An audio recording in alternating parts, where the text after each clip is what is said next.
जय श्री कृष्ण दोस्तों, कैसे हैं आप लोग सब। हमारी रामायण की एक बहुत ही सुंदर सीरीज चल रही है जिसमें मैं आपको अलग अलग पार्ट्स में रामायण की पूरी कहानी बताने वाली हूँ। उसका ही आज 5वां पार्ट लेके मैं आपके सामने हाजिर हूँ, जिसमें हम राम जी के वनवास की कहानी जानने जा रहे हैं। अपने चारों पुत्रों के विवाह के पश्चात राजा दशरथ का एकमात्र सपना था कि वह अपने ज्येष्ठ पुत्र राम को अयोध्या नगरी का राजा बनाए।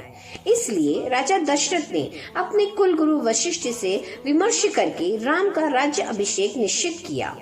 राम के राज्य अभिषेक के लिए तैयारियां शुरू कर दी गई तथा पूरी अयोध्या नगरी की जनता अपने नए राजा को पाने के लिए उत्साहित थी।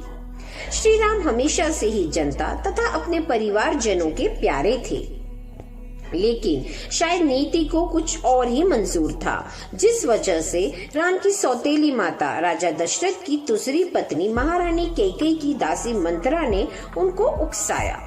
मंथरा ने रानी कैकेयी के मन में यह भ्रम पैदा किया कि राजा दशरथ उनके पुत्र भरत को ननिहाल भेजकर श्री राम को राजा बनाने के प्रयत्न कर रहे हैं। तब मंथरा की वह राम की जगह अपने पुत्र भरत को अयोध्या का राजा बनाए, ऐसा उसने कैकेयी को समझाया। तुम्हारे पास अभी भी समय है, तुम चाहो तो राम के स्थान पर अपने पुत्र भरत को अयोध्या का राजा बना सकती हो। तब रानी कैकेयी को राजा दशरथ द्वारा दिए गए 2 वरदान का स्मरण हो आया, जो उन्होंने देवासुर संग्राम में रानी कैकेयी को उनके साथ में युद्ध करने के लिए दिए थे। तब रानी कैकेयी ने राजा दशरथ को बोला कि वह समय आने पर अपने दोनों वरदान उनसे मांग लेंगी।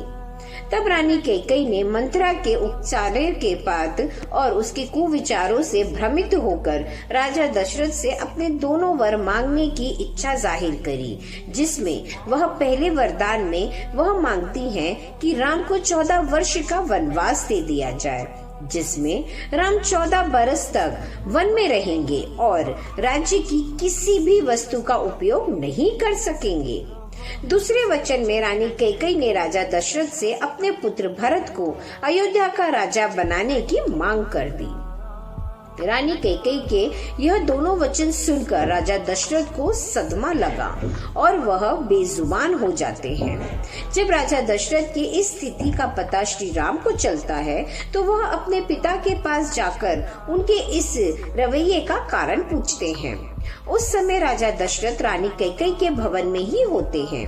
बहुत देर तक जब राजा दशरथ कुछ बोल नहीं पाते, तब रानी कैकेयी ही श्री राम को अपने दोनों वचनों के बारे में बता देती हैं। रानी कैकेयी के दोनों वचन सुनकर श्री राम सहज ही उनके दोनों वचनों को स्वीकार कर लेते हैं।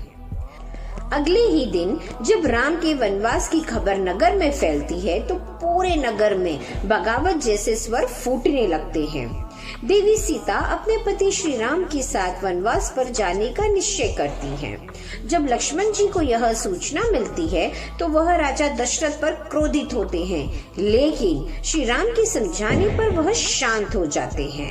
लक्ष्मण अपने भैया राम से बहुत स्नेह करते थे, इसलिए वे भी श्री राम के साथ वनवास पर जाने के लिए इच्छा प्रस्तुत करते हैं। अयोध्या नगरी के लोग अपने श्री राम के वनवास पर उनके साथ जाने की इच्छा प्रकट करते हैं, लेकिन श्री राम उन्हें नदी के किनारे पर छोड़कर आर्य सुमंत के साथ अंधेरे में ही चले जाते हैं। वन पहुंचने के बाद श्री राम सबसे पहले अपने मित्र निषाद राज के पास पहुंचते हैं। एक दिन उनके पास बिताकर वह लक्ष्मण और सीता के साथ 14 वर्ष के वनवास पर निकल जाते हैं। श्री राम के वनवास जाने के कुछ ही दिनों के बाद उनके पिता राजा दशरथ अपने पुत्र राम के वियोग में अपने प्राण त्याग कर स्वर्ग सिधार जाते हैं।